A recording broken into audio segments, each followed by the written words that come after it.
Boss Malayalam season 7 പുതിയ അപ്ഡേറ്റിലേക്ക് സ്വാഗതം. അങ്ങനെ ഇന്ന് മത്സരാർത്ഥികളെല്ലാം തന്നെ ഒന്നിച്ചിരിക്കുകയാണ്. പ്രത്യേകിച്ച് നമ്മുടെ അനുമോള്, നൂറ, ശൈത്യ, ആദില ഇവരെല്ലാവരും ഒന്നിച്ചിരിക്കുകയാണ്.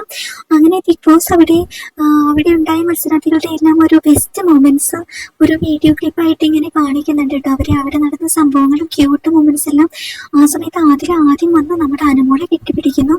അങ്ങനെ നൂറ വരുന്നു, പിന്നെ ശൈത്യ വരുന്നു. ശൈത്യ ആദ്യം വരാൻ മടിച്ചു, പിന്നെ ആതിര വിളിക്കുന്നുണ്ട്, അനുമോളാണ് വിളിക്കുന്നത്. ശൈത്യ വാ വാ എന്ന് പറയുന്നുണ്ട്. അങ്ങനെ അവര് 4 പേരും അവിടെ കെട്ടിപ്പിടിച്ച് ഉമ്മ വെച്ച് സന്തോഷം പങ്കുവെക്കുന്നുണ്ട്. മറ്റു മത്സരാർത്ഥികളൊക്കെ അത് സങ്കടമായിട്ട് തോന്നുന്നുണ്ട് കേട്ടോ. എല്ലാവരും പങ്കെടുക്കുന്നുണ്ട്. അങ്ങനെ ആര്യൻ അതിനിടക്ക് വന്ന് കട്ടുറുമ്പായിട്ട് വന്ന് കെട്ടിപ്പിടിക്കാൻ ശ്രമിക്കുന്നുണ്ട്. അങ്ങനെയൊക്കെ അവിടെ നല്ല രസകരമായിട്ടുള്ള മൊമെന്റ്സ് ആണ് കേട്ടോ ബിഗ് ബോസ് മലയാളം സീസൺ 7 നടക്കുന്നത്. ഇനി ഏതാനും 2 ദിവസം മാത്രമേ ഉള്ളൂ കേട്ടോ ഫിനാലേക്ക്. ആര് കപ്പടിക്കും എന്നുള്ളത് നിങ്ങൾ താഴെ കമന്റ് ചെയ്യണേ.